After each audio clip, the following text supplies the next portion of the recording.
Hi, welcome to ShowMeTheCurry.com. I'm Anuja. And I'm Hital, and today we're going to show you how to make bhabha Chivda, or Chivda as some people call it. And everybody's always looking for healthy snacks, and this is a perfect healthy snack. It doesn't use a lot of oil and has a great shelf life. Right, a perfect munchie. And here's what you'll need. 3 cups bhabha, the thin variety, 2 tablespoons oil, 1 teaspoon mustard seeds, a few curry leaves, green chili finely chopped to taste, 3 tablespoons dalia or roasted chana dal, 3 tablespoons whole raw peanuts, 1 tablespoon golden raisins, half teaspoon turmeric powder, 1/4 teaspoon citric acid, 1 teaspoon salt or to taste, 1 teaspoon sugar. To start our chivda, we have the thin variety of bhabha. Now bhabha is a flattened rice, and there are many varieties of flattened rice available, the thick version and this is the fine version. It's very important for this recipe to use the fine version, the very thin version of bhabha, otherwise it doesn't work. So we're going to start by microwaving this in a microwave safe bowl. And we're going to cook this for 1 minute, take it out, give it a good stir, and put it back in for another 1 minute.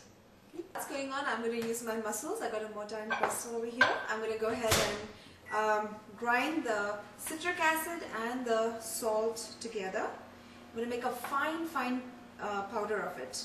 Now this is an important step because both the citric acid and the salt are grainy, and if you use the grains as they are, they kind of fall off the bhabha. And you have a bunch of salt at the bottom of the bowl, and the bhabha, have no flavor. So this is a good way. If you powder it, the powder actually sticks onto the bhabha. Okay, so our bhabha has cooked now for 2 minutes. 1 minute, we gave it a stir, and another minute, so we can go ahead and take that out. And the salt and the citric acid has come to a very fine powder. It has to be very fine. I'm going to take that out, and after this I'm going to grind the sugar.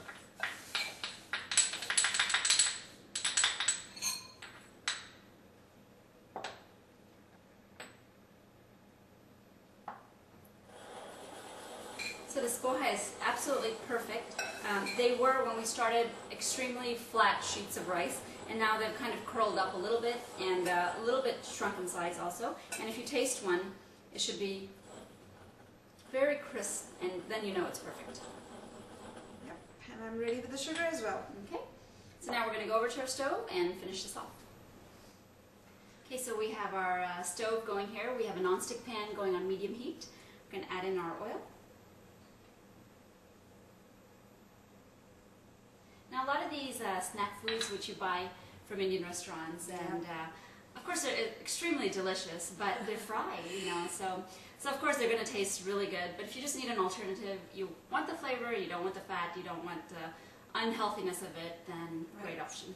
And the other great thing about this dish is that you can control. Say if you have high blood pressure and you can't have a lot of sugar or whatever, or salt.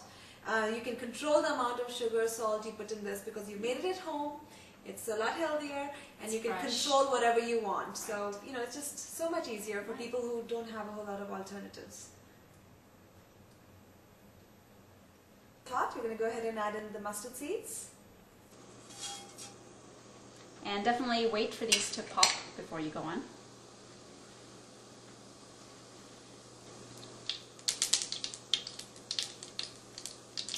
Okay, I hear them popping. Yep. So we can add in our green chilies. And these are optional. And we have a few curry leaves. Ooh. I guess Diwali time? Now, these are the only fresh raw ingredients which are going in here. So you want to cook it just for a few seconds and allow it to dehydrate and dry up a little bit. That's the other good thing about this dish. It's fresh. You keep make a little, have Small it. batches. Yeah, and you don't have to store the whole thing. And okay, looks like it's dried up a little bit. We have our raw peanuts, whole peanuts. We're going to saute these again also until they turn light brown. Okay, this has been sauteing for about a minute now. We're going to go ahead and add in our roasted chana dal. Now we use a lot of peanuts and a lot of chana dal. because we have kids and husbands who pick out things, you know, from our chivda. But you don't have to use quite so much if you don't want to, but it really adds a lot of flavor. And I think it looks very colorful. Yeah, you know, the peanuts color just looks very good.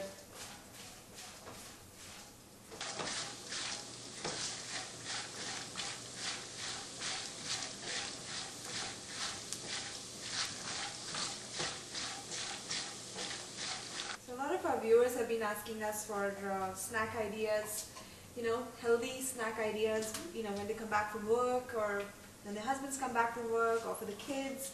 You know, this is a great option. It's great with tea, right? Afternoon Yes, tea, yeah, it's perfect. Right, so it's been about another minute.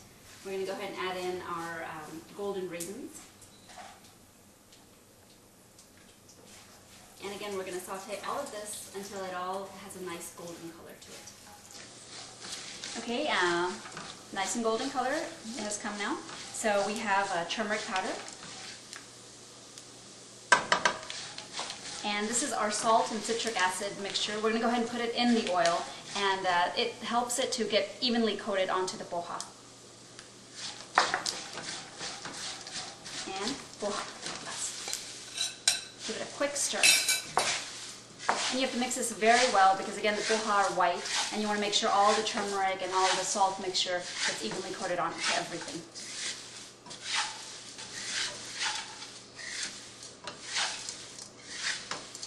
Looks great, doesn't it? Yes. Looks like we bought it from the store. That is perfect.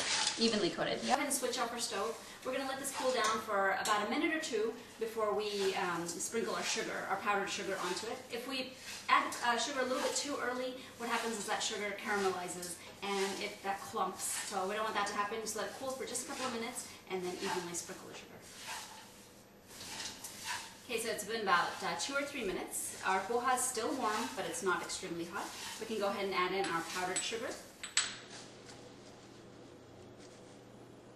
And you want to do this while it's a little warm. It'll help it to kind of stick onto the bhabha.